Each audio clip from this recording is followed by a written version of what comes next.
On this episode of the Testudo Talk podcast, it's a mailbag episode, summer mailbag. We asked our listeners, some readers at testudotimes.com for some questions on Twitter as well. And we got some good ones, so we're excited to hit some of these questions and kind of give our insight. Andrew, I'm excited about this episode. I think it's going to be interesting. We got some good questions, some creative ones, some hypotheticals that I'm interested in getting into, and I'm pretty sure you share that sentiment. Yeah, no, I'm super excited for some of the discussions we have on tap today. I think especially some of our earlier discussions, I think could be really interesting. Yeah, absolutely. We can just kind of jump right into them, and not waste too much time. The first question is an interesting one that I think has been on a lot of people's minds. Recruiting is obviously one of the most important parts of college sports, probably the most important part when you're talking about roster construction. So the question is geography overrated nowadays when it comes to recruiting? And then the person follows up by saying, it seems like top local players used to always stay in the area or at least the local conference, but now so many top prospects head across the country, and especially those from the DMV head to top programs regardless of geography. Maryland's always thought of as a high potential job in most sports because of its location near lots of talent. But is that overblown in the era of NIL and conference realignment? Now it's a very interesting question. I think it's like it kind of hits on like all the talking points of college athletics nowadays. You have NIL, you have conference realignment, you have recruiting, you have all that stuff. I'm interested on your answer first, and then I can hop in right after you if I have anything to add. But yeah, I think a good question to start us off. Yeah, no, it's a super intriguing question. Obviously, it's something that's been discussed across college sports for the past really 5 years in the new era of NIL. And like this person said, the DMV is kind of a breeding ground for tons of talent in basketball and football. But I kind of look at what happened to football, in the early 2000s, kind of look at the push for DMV talent. I'll go to Maryland and see kind of what that success can do. And even a few years ago. But I mean, the entire landscape of recruiting has completely changed. I think you kind of look at what Mike Loxley said in the Athletic article, a few weeks back, where kids, they don't really, it's not the facilities and locations, that's not the most important thing for them, but it's really how much of an opportunity with their name, image, and likeness does whatever school present. And you see the astonishing numbers that some of these players are getting to go to particular schools. Obviously, during the whole Hunter Dickinson recruitment, there were some rumors that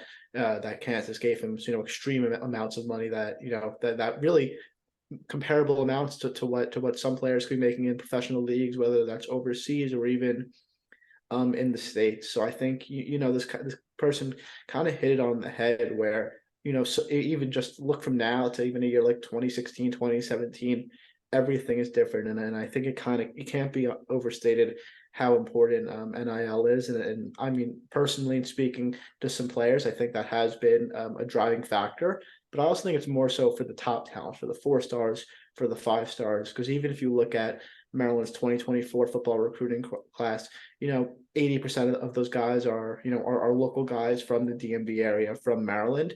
But I think when you talk about those high caliber elite players who look to seek, something at the professional level, I think NIL is the number one factor for them. I think that my answer to this question is pretty similar to what you said at the end. I think it's kind of a twofold question. It depends on who you're talking about, and obviously different sports have different recruiting situations and like different trends in terms of who goes where. I think that geography still matters a lot in recruiting for the vast majority of people, Mhm. for one of the main reasons being that if you're a local guy, maybe say you're a three-star football recruit, maybe you're not like at a super highly sought after position. You're not a quarterback or something. Maybe you're like a skill position where there's a lot of guys at that position in your class. Generally speaking, programs from like farther away aren't gonna dedicate a lot of resources towards visiting you. So just like being the local school gives that school a leg up because they can be more visible, they can get you in for a visit, etc. But for the top guys, like you said, like for the top guys, all these schools are going all in on all these guys. Like we've seen this a bunch of times with like a five-star football recruit from the area or five-star basketball recruit from the area. When I say the area, I'm talking about the DMV specifically, from a Maryland lens. You're seeing for football, right? Ohio State is in the area recruiting these guys. Georgia's in the area recruiting these guys, Alabama, all these top schools, Michigan, they're all here recruiting these guys, and it doesn't matter. Those schools have endless resources to spend. And the same thing happens for basketball. You see like, you were talking about Hunter Dickinson, right? I know he was off at Michigan, but local guy, he goes off to Michigan. Now he's off to Kansas. Like, the top guys are always going to go to the top schools, kind of regardless of that. But I do think it still matters for some of the lower ranked guys. And I think that also definitely rings true for lesser sports that maybe don't have as much resources in recruiting, in soccer, lacrosse, baseball, et cetera, those kinds of sports, you're not seeing as much national recruiting. So I think that geography still does matter in college sports, but maybe in the age of NIL, it's less so because there's other enticing factors. Yeah, and then I kind of because I know we're obviously discussing a lot about Maryland and football, but I took a class on this last semester, and I think that NIL, it's every year it continues to expand to other sports. We look at women's basketball, sports like soccer and gymnastics, and and as NIL continues to expand and become more accessible, for athletes in all kinds of sports. Excuse me. I just think that again, I think hometown is obviously an extremely important factor, but I think that it's going to start to go away, not dramatically, but even a little bit in some of these non-revenue sports as over the course of the next decade. It's also totally changed, like the transfer portal has also totally changed the Cool. game in Yeah. terms of hometown recruiting. Like you see a lot of these top guys and they might go to another school farther away because they think it's a good opportunity. But then they have that safety net that if they do want to play closer to home, they can always transfer back. So I think that definitely changes it. No, and that's something we like. I think we've seen in football, right? We've seen a lot of guys who go to schools maybe that aren't at the level of Maryland or way above the level of Maryland, and then they're entering the transfer portal after their freshman, sophomore years. And even if they haven't chosen Maryland, which a lot of them have, Maryland's often in their top three, their top two. So I think that there definitely is a hometown aspect, but I think we're starting to see that a lot develop through the transfer portal. So that's a good point you made. I think I think this is a good chance to segue into this next question that we have. Um, it's a theoretical question, and Mhm. the question is, theoretically speaking, if Maryland, we're talking about football specifically, if Maryland football were to stumble upon some infinite amount of money, right? Mhm. And the person specifically said like $500 million could be like, we're pretty much talking about enough money that like no expenses spared, like, you can pretty much do whatever you want. How long would it actually take to develop a championship caliber team, like a national championship caliber team? Um, I think it's like it is an interesting question. I mean, it's especially pertinent nowadays. You see a lot of like these like foreign investments in all sorts of sports where these leagues and these teams have pretty much endless supplies of money and they can kind of transform themselves. I mean, you see that with like Manchester City. They get foreign investment from the Middle East, and then now they're the best soccer team in Europe, probably in the world. I think that's probably, I don't think it's ridiculous to say that could come in college football at some point. College football is probably the closest thing we have to soccer. I mean, that's a different, I'll steer away from that conversation because that's a different conversation. But in terms of how long it would take to put together a national championship team for a school like Maryland, where they stand right now, I think you would just have to look at what they would spend the money on. And I think that the number one thing that comes to mind is NIL, right? If you had unlimited NIL money, especially now with the transfer portal and you can get guys instantly, I think that timeline could definitely be like pushed up. I think I probably would have said like 10 years a couple years ago. Like, you get a new coach in. I mean, no disrespect to Mike Loxley, but you overpay for like Nick Saban, right? You give him like $20 million or whatever. Like, I'm just talking, obviously, this is completely hypothetical. Like, you get a guy like that in, you have the new football facility, but maybe you make huge improvements to the stadium. But now you could just sink a bunch of NIL money into it, and you could probably push that up to like 5 years or so.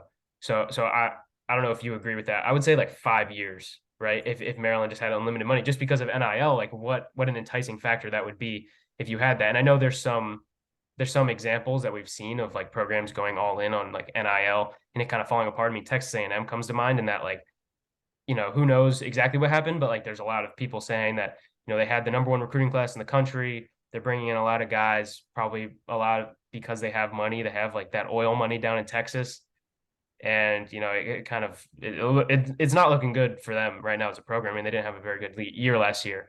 Um, but I think if you could get more of those established guys in the transfer portal, I think that could definitely accelerate that thing. So I think you're going to see the richer teams get richer in the age of NIL because they can kind of buy their teams. Well, I agree with you to an extent, but I think that the thing is, I think that the top programs right now, because I think if you're saying if Maryland would just get all this money right now, I think that recruits are they still want to go to those top national championship contending schools every year. I think they just have a better name and rapport to them. But I mean, there's again, like we've discussed, there's tons of talent in the DMV, and I'm not in the heads of players, so I mean I don't know how important that is to play to people, but for all these 5-star, 4-star DMV products, right? If you tell them, all right, we can get you blank thousands of dollars, you stay 3 years, like I assume that that would have a really big influence on them. But I mean, the bottom line is like we don't know. Like, yeah, you may have a ton of NIL money and that may bring a bunch of 5 stars, and all of a sudden a roster in 2 years can be shaped up like a Michigan or an Ohio State where your entire starting lineup is top 100 recruits. But I mean, I don't really think there's much need to speculate because you don't know what like really what is important to a whole to a bunch of players. So I don't really have a direct answer. So I'm not going to give an answer that I don't firmly believe in. I was just kind of like saying in a scenario where you have like unlimited money, Yeah, you could vastly overpay for these you, guys, right? Like that you could you you could give like the 4-star recruit 5-star money, yeah. etc.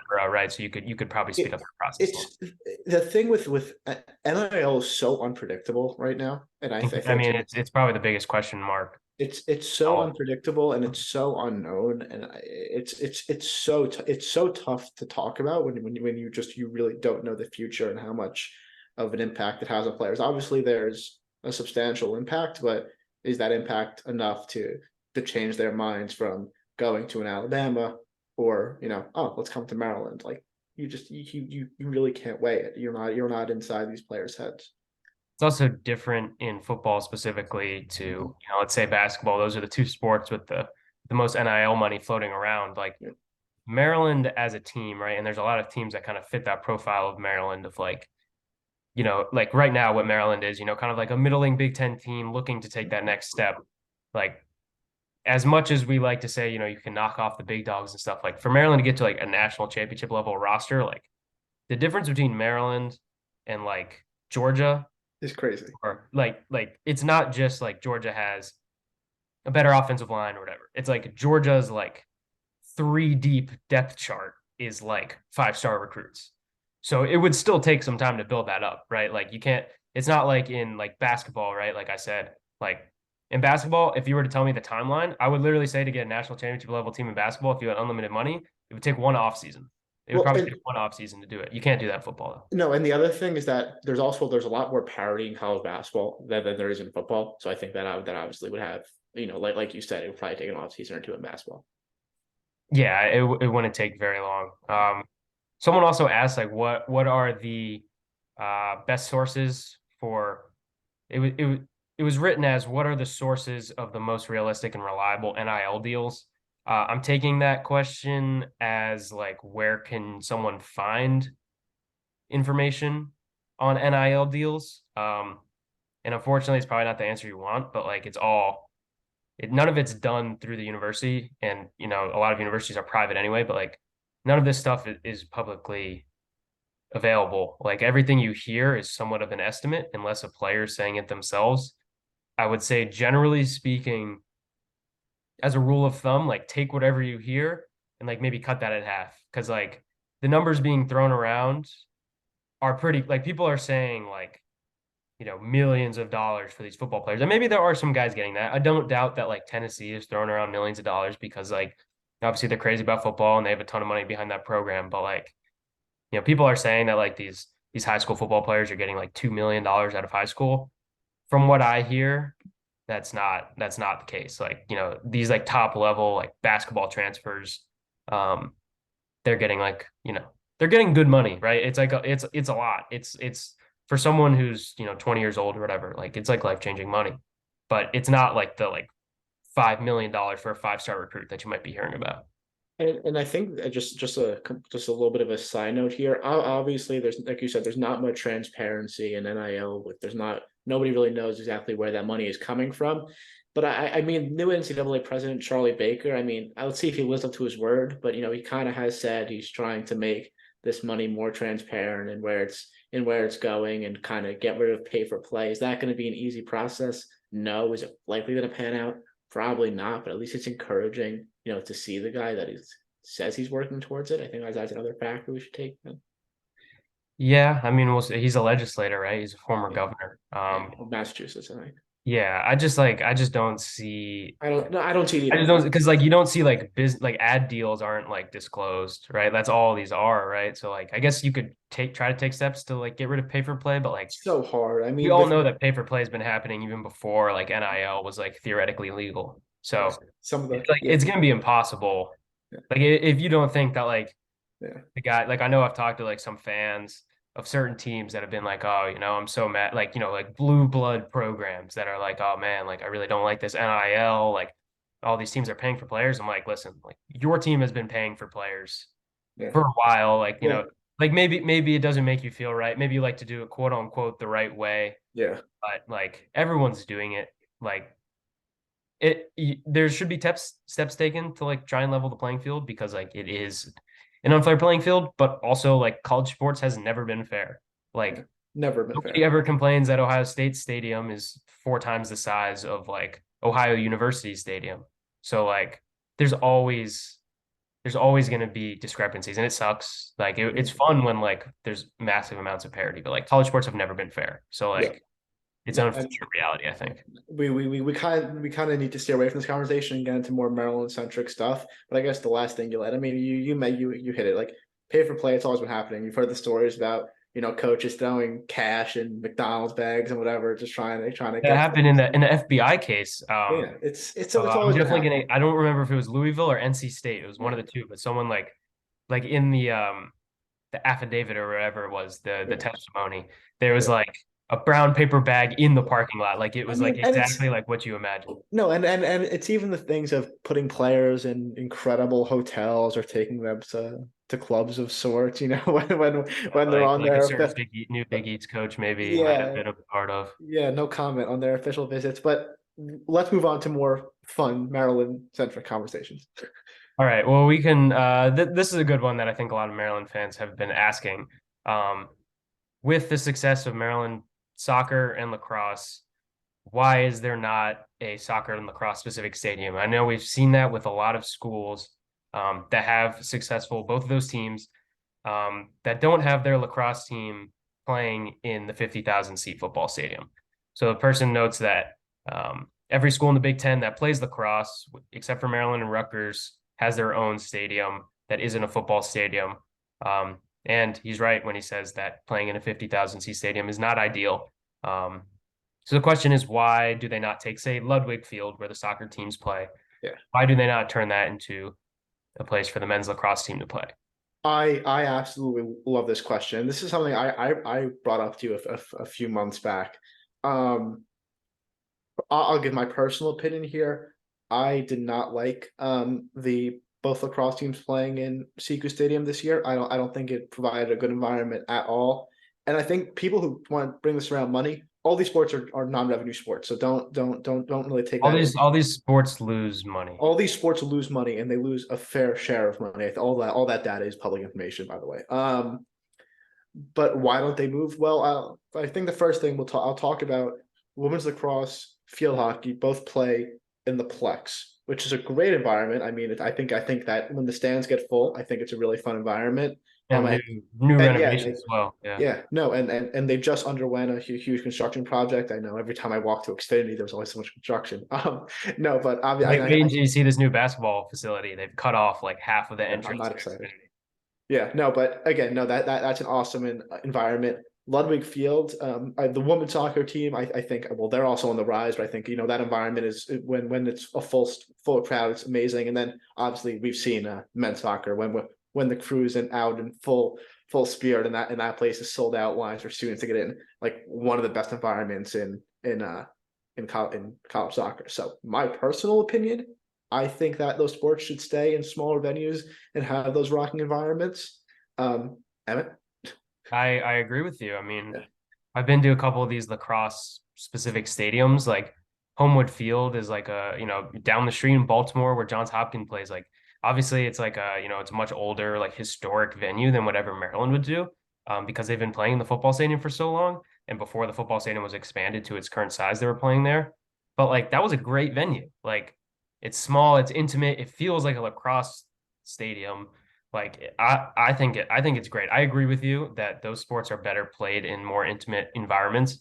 I think it, like, especially for a program like Maryland's, I mean, the women's lacrosse team already has like a, a good intimate environment. But like the men's lacrosse team is like also like a national championship contender like every year. Like you could like pack that place out, you would think. What do Um, you what yep. what do you think about moving? Because I know that there were plans for them to do renovations, like for Ludwig Fields, get locker rooms and stuff. What would your thoughts be on men's lacrosse moving to Ludwig?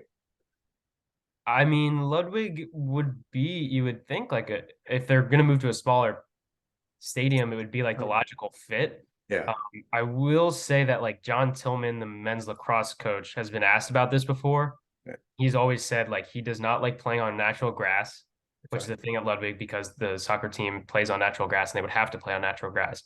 And also, he doesn't love the scheduling conflicts, how they wouldn't be able to use their own stadium for like the entire fall and winter Mhm. because like the grass wouldn't be usable. That's a fair point, So, actually. Yeah.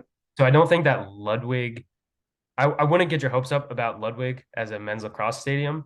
I have seen some lacrosse games played there. I've seen some high school games. I've seen some club games, some club tournaments there. So it's usable, um, Well, but well, I don't anticipate it being in the future. well, I have another question for you because I know you were at the groundbreaking ceremony for the new basketball practice arena, and I know that they discussed future projects. What exactly were, can you just tell everyone what exactly were those, and how do you think that that could affect possibly some of these other sports? Well, I mean, we hit on it like the field hockey and lacrosse Mhm. complex where the field hockey and women's lacrosse teams play. That I believe is supposed to be done in the Yeah, fall I believe that's for the field hockey season. And it should be, or else they don't have anywhere to play. Um, Other than that, I believe they're breaking ground on new softball and baseball um, performance centers, hitting facilities, whatever you want to call them in the fall. I think those are the next up in terms of facility projects. I think those are next to be done. And they also have ambitions of building a new soccer stadium. Um, Not totally sure. I don't think all the plans are really ironed out. And I'm not sure the fundraising has really gotten much off the ground just because like they spent so much time kind of trying to fundraise for this basketball center. They've spent like a combined like $200 million on that and the football facility that got done a couple of years ago. So I would say that that might be next after these baseball and softball practice facilities, Mhm. but I would not anticipate it anytime in the next couple of years. And I'm also not, they might just build it on top of Ludwig Field. I'm not totally sure what the plans are for that. Because I mean, I assume most people listening to this have probably been to the University of Maryland, but if you haven't, there's not a lot of space. It's not like a, traditional, what you might think of like a big state college where you have like a lot of open space and it's like a small town. Like it's kind of just a suburb of DC. So there's not really a lot of space on campus to build. I guess you could build in the parking lots like behind Xfinity maybe, but even then they've kind of already maxed out like what they can do. I feel Yeah. like they probably build that on top of Ludwig is my Yeah. guess. No, I know we are going a little long in this conversation. I just do want to mention something else. I know this reader asked specifically about lacrosse and soccer, but I think we're both fans and kind of we've covered the baseball team before, and I think that that's been the Bob has been a huge topic of conversation with needing renovations. That's realistically, it's probably unfortunately the most lacking, in my opinion, the stadium that's lacking the I most. agree. I Obviously, 100% agree with you. and obviously for a great team that's been to a bunch of regionals in the past, 10 years. So we don't need to count on it, but I think that's a stadium that needs renovation quickly and a fair amount of money. Unfortunately, the location, to be frank, sucks. There's not a lot of room to build a ton of stuff, but that's a sport that needs an overhaul of facilities. Yeah, I mean they have like that bubble out in left field that I think they're replacing with a more permanent structure in this Mhm. offseason. But that's just like step one, like you said, Yes. like they deserve. They deserve like what the soft kind of like the softball team has like a designated stadium with chairbacks and stuff. Mhm. It's a pretty nice venue. Yeah. It'd be nice to see the baseball team have that as well. Just considering what they've done. Like I know for a while they were kind of an anonymous team, Mhm. but now I Yeah, think it's time to no, start making yeah. that investment into the program. Yeah, no, and then the softball stadium, it's so like for what the team is, I think that and they've had some great environments for the games over there. So I think that that's probably one of the better facilities, and it's a huge location with a ton of space near Xfinity as well. Maybe they should stop constructing on the purple line for 10 years and they should start worrying about the facilities and building more Yeah, space. well, you got a while to go on that one. I guess we can probably move off of facility talk and hit on a couple more of these. We don't want to go too long today. Um, I guess we can let's see, we can talk about what is the realistic ceiling for Maryland football as a program. I think that's it. I think that's an interesting question. Like not necessarily like what they can accomplish in 1 year, but like as a program, where do we think if they're firing on all cylinders, probably should have done this back when we were talking about like the unlimited money hypothetical. But I think it's an interesting question, like what could Maryland football be? Um, if they're working at max capacity, I can start. I see you thinking over there. Uh, I'm thinking. yeah, I would say honestly, I mean, I guess the situation can always like you never really know, but honestly, I think like one tick ahead of what they are now, like an 8 or 9 win team, not like instead of like a 6, 7 win team, like an 8 or 9 win regular season team. I think that's like maximum what they can be in the Big Ten because it's just such a gauntlet. Um, maybe they could have like, and if you get to that point, right, you could get to like what like Iowa has been, right? Like Wisconsin, you see these like they have like these teams every now and then that like can kind of break through and like get to the Big Ten championship game and stuff. But that's kind of what I see Maryland football ceiling as just like it's more so a competition thing. I think they have like the resources in place, but it's just like Maryland is like a basketball first school. So I'm just not totally sure that like the football craze is there to like get Maryland over the edge and turn them into like an elite football program. Yeah, no, I think you're I think that obviously I think the getting rid of divisions I think will kind of changes the answer to this question. But I think yeah, 10 wins, probably where they were in the early 2000s. Maybe in the next few years, try to get into a New Year's Six game with 9, 10 wins. Obviously, the Big Ten championship is always the goal, but I think Also, the expanded playoff could yeah, potentially Merrill's not going to the playoff, am I? a 12 But team playoff if you're they're like not. 8 or 9. Going to playoffs. I'm okay. Okay. Let me just say what I'm saying though. 8 or 9 win team, expanded playoff, maybe 3 Big Ten teams get in. Maybe you're the third best Big Ten team. Maybe you get a shot in the playoff, and then I'm not saying they're going to win the national championship, but like maybe 1 year they can like have their best team ever. Maybe, but again with USC, UCLA coming, your Michigan's, Ohio State's. I mean, it's very difficult. It's going to be very difficult to make a Big Ten championship game. Possible if everything goes right and you're able to scrap up a win Yeah, against Michigan, easy Ohio State. schedule. No Yeah. USC, no Ohio State, no Michigan. Permanent rivals, Oh, Rutgers. yeah. Hopefully, And I'll say this again. If everything goes right, everything 9, 10 wins. yeah, I think that's fair. Um, I think this is an interesting segue into another question we got is that what would be more important to Maryland as a school? Another Ooh. basketball national championship, another men's basketball national championship, I should say, or football national championship. Both programs technically have one. I know football's back in the 1950s, but like football is obviously like it's the biggest college sport, it's the biggest sport in America. But basketball, Maryland's like a basketball first school generally. So a question being like, what would be bigger for Maryland as an athletic department? Probably football, just because of everything that it brings. But if you're talking what would be more important to its fans, I think you could make a good argument that would be basketball. Oh, am I up? Or are you still going? Yeah, go for it. Oh, basketball. Maryland's a basketball school, and no matter how much money they put into football, that is, in my opinion, never going to change. Um, in Maryland, yeah, I got nothing else. Basketball. I mean, I agree with you that like basketball would be like bigger for the fans, but like I'm just wondering like for Maryland on like a broad scale, like for the school, for the athletic Uh-huh. department, like what would like a football national championship, you can make a very good argument is like would bring more to the university that perhaps a basketball national championship can. Sure, and I know that is what the question's asking, but I'm kind of trying to be a little realistic here, and just I think realistically, the more likely result would be Maryland winning a basketball championship. But yes, Well, easily the more likely. but you're right. With the question, what's being asked, and obviously how big college football is in a world where Maryland is a football national championship contender, yes, that is the correct answer. But for the fans and for what Maryland is at the moment, basketball. I agree. Another question: what Maryland team do we think is most likely to win the national championship next? Ooh. Um, I mean, like chronologically, I'll say field hockey Well, because they're in the fall. are we including like all sports in this question? I'm including like every sport. Oh, okay, okay. And then we can have like we can also give an answer for like the bigger sports. Yeah. Like Um, chronologically, I'll say field hockey because they're in the uh-huh. fall. Realistically, I'll say men's lacrosse because I think they're going to be really good this year. Mhm. And they're the most recent national champion too. So that would be my pick. If you were to ask me like of the revenue sports, including women's basketball, I would probably say women's basketball Yeah. just because they're perpetually the best of those three sports.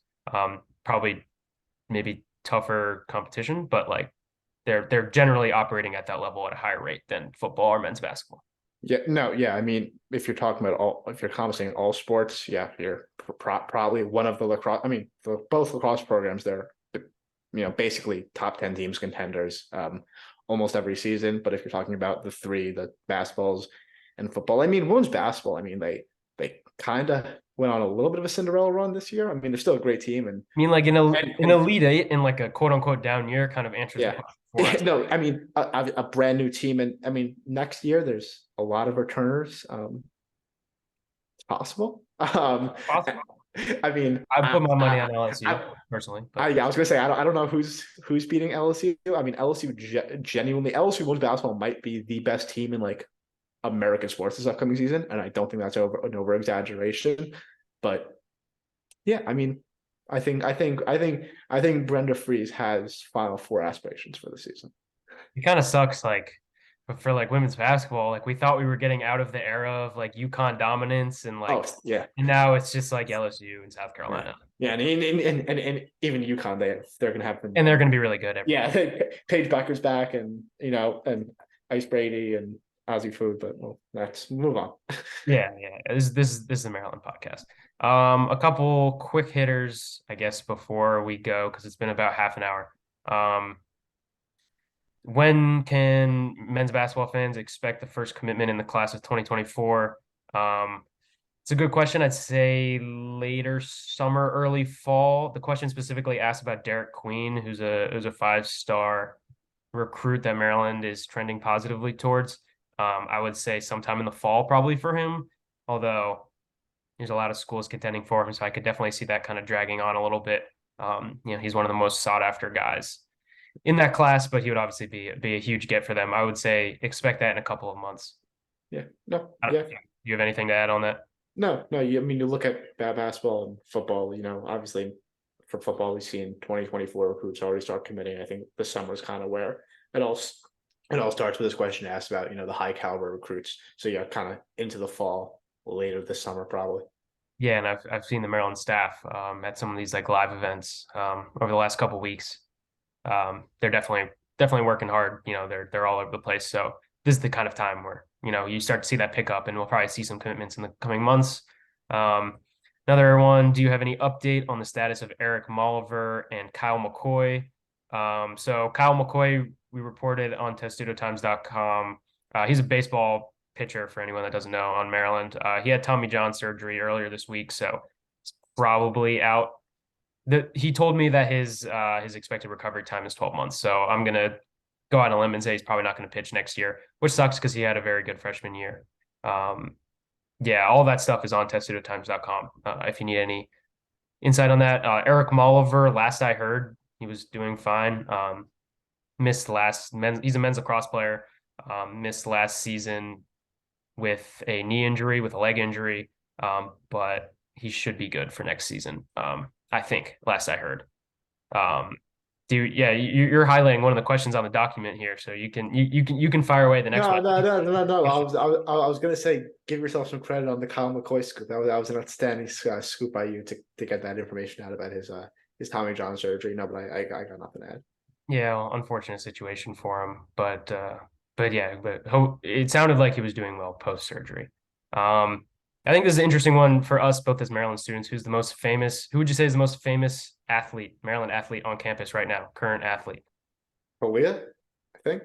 I Yeah. would, I'd probably agree, Talia. Yeah. You could probably Imagine. you could make an argument for some of the basketball guys. Like I was gonna say, like when you go out at night, like Jameer. Yeah. let's say Jameer. I was also gonna throw out Julian Reese just because he's tall, so everyone can see him. So like if you're in line and you turn around, like you see Julian Reese. So I'd say Yeah. one of those guys. But if you're just say like name a Maryland athlete, like most Maryland students would probably say Talia. I think. They Yeah. wouldn't be Yeah. able to pronounce his last name, but they'd probably say his first name. I think the best way to put it, if you're in Stamp and you're in line at Chick-fil-A and you see Talia, he's going to get the most attention. I think that's the best way to put Yeah, I agree with it. Yes, but you. yeah. I mean, I've seen like some of the basketball. I've seen Jameer Young at some establishments on campus and gotten mobbed and stuff. So I think he's up there with Talia. Yeah, I mean, there's something to be said about like basketball players and like they're a lot more visible than football players.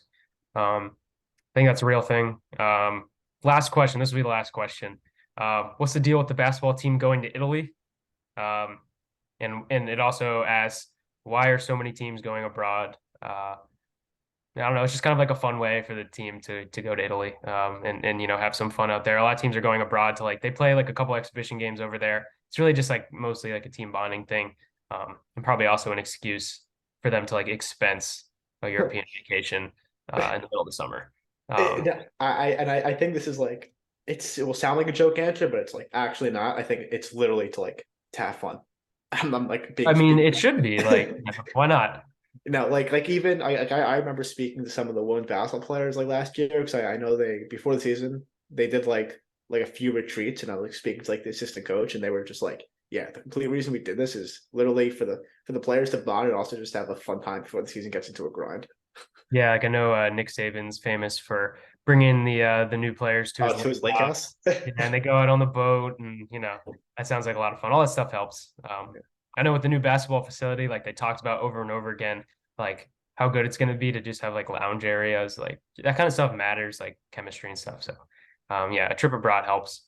I'm also remind me when they get back to ask Kevin Willard if the Italian food in Italy is better than New Jersey because I have a feeling he's not gonna. I feeling he's Ooh. not. He's gonna say it's better in New Jersey, and I'm gonna have to fact check him on that one. Yeah, I mean, you were in Italy a few weeks ago. I think your opinion's going to be Italy's just a little better than North Jersey. Shocking that the Italian food is better where the Italians are. Okay. But yeah, I think that's it for this episode. I know this was a good kind of break to have some discussions about Maryland sports and kind of we got into some big picture stuff as well. But yeah, thank you for listening to the Testudo Talk podcast. As always, we'll be back again next week with another episode. And Andrew, you can sign us off for the day. Few things. This was obviously a really fun episode. In the next few weeks, we'll be rolling out a couple of interviews. We think that'll be a ton of really fun interviews about maybe some recruits, maybe some current players. Not to spoil anything, maybe. Some But exciting stuff to come. yeah, maybe. But obviously, yeah, a really fun podcast. It was nice catching up, chatting about Maryland sports, and we will see you next week.